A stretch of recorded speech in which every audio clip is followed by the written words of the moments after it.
متنساش اشتراك في القناة وتفعل الجرس وتدوس لايك لو فيديو عجبك. صور الفنانين وصورهم عندنا صور غريبة جدا. أول صورة يمكن مشفتهاش قبل كده نجيب شماس وصباح كانت متجوزاه.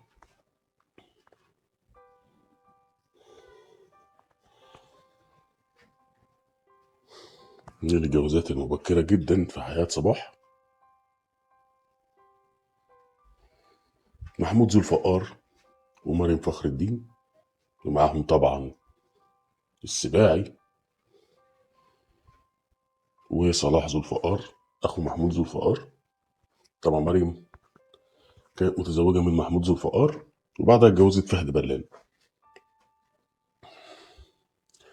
جمعت بين اتنين اتجوزت اتنين فنانين يعني، وهي في حلقة كاملة عن الفنانات اللي اتجوزوا في أكتر من فنان.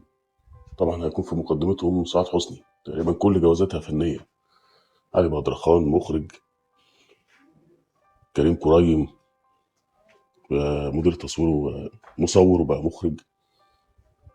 كل جوازاتها. ماهر عواد مؤلف.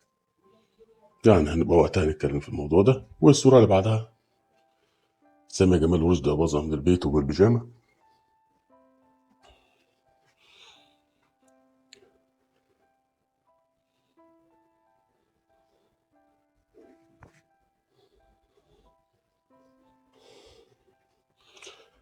أحمد رمزي وزوجته،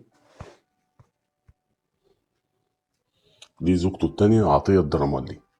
يمكن شفنا لها صور بالنضارة فكان شكلها مش واضح أوي. دي صورة واضحة جدا ليها، لكن بتبان إنها شبه فاتن حمامة من بعيد. لا دي صورة قريبة أهي، وهو قال إنها مش شبه فاتن حمامة خالص.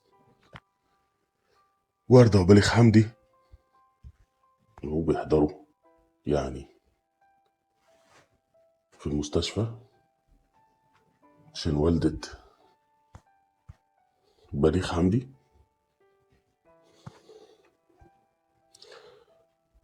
صورة برضو بين لحظات مرض إسماعيل ياسين ومع زوجته جنبه.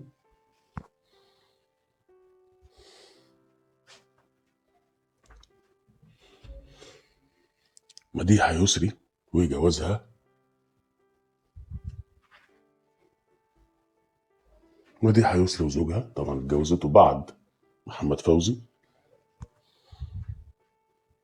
الزوج ده ليه قصة كبيرة جدا ومن عيلة كبيرة قوي، خلي بالك، وهنتكلم عنه في حلقة لوحده.